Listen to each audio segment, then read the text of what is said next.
6:50 time for the morning sprint. Wisconsin's mask mandate could be repealed as soon as tomorrow. That's when the Assembly is expected to vote on a resolution to repeal it. The Senate voted in support of overturning the mandate just yesterday. Two Republicans, Dale Koyenga and Robert Cowles, voted against that resolution. Lawmakers will not need a signature from the governor to approve the resolution. If it passes both chambers, local governments would have to approve their own mask orders. Experts say that wearing masks from now on just until April would save 50,000 lives who otherwise will pass away if we don't wear these masks. President Biden, they're asking you to wear masks in public for the next 100 days. It's part of his 100-day challenge. The president has already issued a mandate for wearing masks on federal property. That includes planes, trains, buses, and at airports. A study published by the Lancet Digital Health Journal finds if mask wearing increased by just 10% in the U.S., it would significantly slow the spread of the virus. Investigators with the WHO will leave quarantine today to start investigating the origins of COVID-19 in Wuhan, China.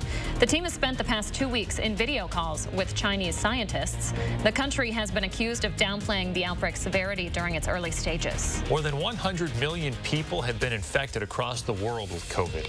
According to Johns Hopkins University's data, the U.S., India, Brazil, Russia, and the U.K. have the most cases.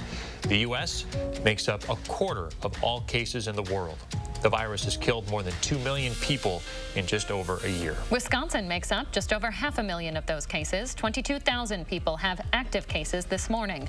The state added another 1,200 new cases yesterday. That's just below the 7-day average of 1,500. Wisconsin is taking back some COVID-19 vaccine doses from CVS and Walgreens. The state plans to distribute them to nursing homes itself. State health officials argue the slow federal rollout of vaccines has contributed to the state being one of the slowest to distribute and administer the shots. The Journal-Sentinel reports the doses from the pharmacies will go to independent pharmacies and local health departments. Hand sanitizer from Mexico could have methanol in it. The FDA is issuing a countrywide important alert about the products. The alcohol-based sanitizers are labeled as having ethanol, but actually tested positive for methanol, which is not an accepted ingredient in hand sanitizer in the U.S. It can be toxic if it's absorbed through the skin, and it can be life-threatening if it's ingested. Today is International Holocaust Remembrance Day. It's an annual event meant to honor the 6 million Jewish victims of the Holocaust and other victims of the Nazi regime. According to the Anti-Defamation League, anti-Semitic incidents in the U.S. hit a 4-decade high in 2019. 16 states require Holocaust education in schools. Wisconsin is not one of them. Capitol Police in D.C. are formally apologizing this morning for failing to stop the insurrection at the Capitol. At least 150 people have been arrested in the 3 weeks since the deadly riots, and many more are expected. The acting U.S. Capitol chief admitted the department knew there was a strong potential for violence and didn't take the steps to prevent it. Officers are preparing to hold a vote of no confidence in the department's leadership. Families will no longer be separated at the border under the Trump administration's zero-tolerance policy. The Biden administration's Justice Department has rescinded the policy entirely. Lawyers have not been able to reach the parents of more than 600 children who border officials split up between 2017 and 2018. Prosecutors can now use their own judgment on a case-by-case basis to decide whether any criminal charges apply to an individual immigrant. Breaking news, a nuclear arms agreement between the U.S. and Russia will likely be extended for 5 years. Russia's parliament approved it within the last couple of hours. Russian lawmakers now need to ratify it. The vote comes a day after President Biden and Russian President Vladimir Putin talked on the phone about extending the START treaty. The Kremlin says the two agreed to wrap up the process within the next few days. The extension doesn't require congressional approval in the U.S. The former Wauwatosa police officer who resigned after shooting and killing 3 people in 5 years on the job has a new gig already. The Waukesha County Sheriff says he's hired Joseph Mensah after an extensive review.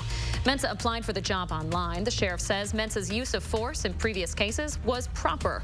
In the latest shooting, 1 year ago now, Mensah killed Alvin Cole outside of a mall, sparking protests and calls for his removal. We're hoping to learn more today about why Wisconsin's unemployment insurance program took so long to pay out tens of thousands of Wisconsinites. The Department of Workforce Development is holding a public briefing to show how outdated the program is. Governor Evers has called for a special session on the topic. No action has been taken by the legislature yet, but there is a Senate committee slated to talk about the program later today. No new players will join the Baseball Hall of Fame this year. None of the players got the necessary 3/4 majority of votes needed to be enshrined in Cooperstown. Former Red Sox, Diamondbacks, and Phillies pitcher Curt Schilling came the closest. He missed the threshold by just 16 ballots. A snow emergency is set to expire in a few minutes here in Madison at 7 o'clock. Crews have been working all night to clear the streets. They started at 11 o'clock yesterday morning. You'll have to do your part too. Those sidewalks need to be cleared off by noon today. And here's your first warm forecast. Taking a look outside from our WIC TV sky camera shot, we're looking at a bank of clouds moving in from the west. These are likely high-level clouds that will filter the sunshine a little bit today. Temperatures are still dropping. 4 now in Madison, 4 in Platteville, 4 in the Dells, and 4 in Prairie du Chien. Our winds are going to stay relatively light today, so not much of a wind chill factor for us as high temperatures climb into the 20s. Wind chills, though, will stay in the single digits and teens right through the afternoon. That extended forecast brings more sunshine into the area on Thursday and quiet conditions through the rest of the week. Thank you very much, Hattie, and thanks for joining us, folks. Taking that sunrise this morning. Have a great day. We'll be back tomorrow.